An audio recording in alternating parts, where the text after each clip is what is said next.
અંકલેશ્વરમાંથી પસાર થતા national highway number 48 પર અકસ્માત બાદ હવે વિચિત્ર અકસ્માતને લઈ વાહન ચાલકોને પસાર થતા જીવ પર જોખમ ઊભું થઈ રહ્યું છે.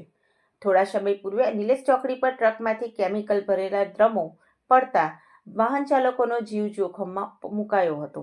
જે બાદ આજરોજ અંકલેશ્વરથી સુરત તરફ જતા ટ્રેક પર આંબળાખાડી બ્રિજ પર જ એક આઈશર ટેમ્પાથી અચાનક બ્લુ પિગમેન્ટની બેગો રોડ પર ટપોટપ પડવા લાગી હતી અને તેને લઈ રોડ પર ચારે તરફ બ્લુ પિગમેન્ટ ફેલાઈ ગયું હતું.